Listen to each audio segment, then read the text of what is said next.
नमस्कार, आप सभी का मेरे इस चैनल में स्वागत है।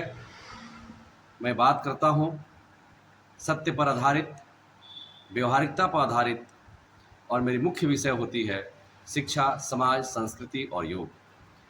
आज मैं चर्चा करना चाहता हूँ बिहार प्रदेश में वर्षों से वित्त रहित शिक्षा नीति लागू है और जब तक वर्तमान सरकार इस वित्त रहित महाविद्यालयों और विद्यालयों में आमूलचूल परिवर्तन नहीं करेगी, तब तक जो सोच सरकार की है कि शिक्षा में बड़ा व्यापक परिवर्तन हो, यह संभव नहीं है। ठीक उसी तरह यदि आपका पड़ोसी खराब हो और आप कितना हो धनवान हो, कितना हो ज्ञानवान हो, तो उसका प्रभाव आपके आपके परिवार पर पड़ता है।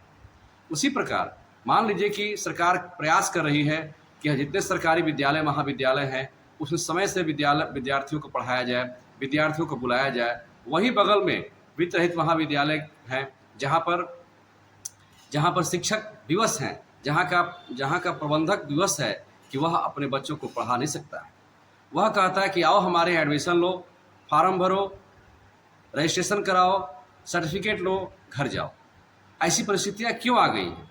क्योंकि सरकार की निराशाजनक व्यवस्था के चलते।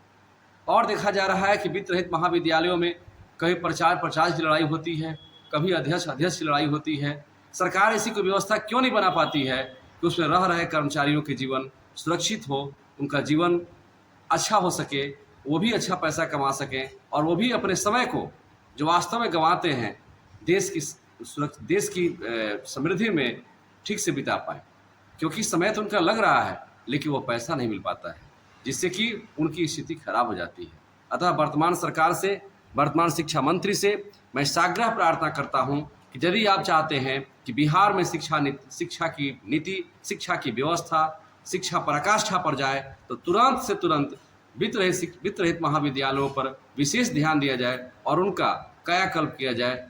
एक ही मैं कहना चाहता हूं कि या तो इसका निराकरण कीजिए या तो इसे बंद कीजिए ताकि समस्याओं का समाधान हो सके। इन्हीं शब्दों के साथ यदि मेरी बात शिक्षा मंत्री तक पहुंच पा रही है तो जरूर ध्यान दें।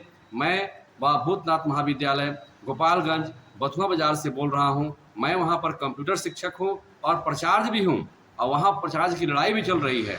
अतः आपसे प्रार्थना है कि अतिशीघ्र संज्ञान लेते हुए इन समस्याओं का निराकरण करें ताकि शिक्षा में गुणात्मक परिवर्तन हो और बिहार के बच्चे पढ़ लिख करके विद्यालय और महाविद्यालयों में पढ़ लिख करके समाज का नाम रोशन करें, राज्य का नाम रोशन करें, देश का नाम रोशन करें और अंत जाकर पूरा विश्व के कल्याण में अपना योगदान दे सके। इन्हीं शब्दों के साथ मैं अपनी वाणी को विराम देता हूँ। जय हिंद, जय भारत।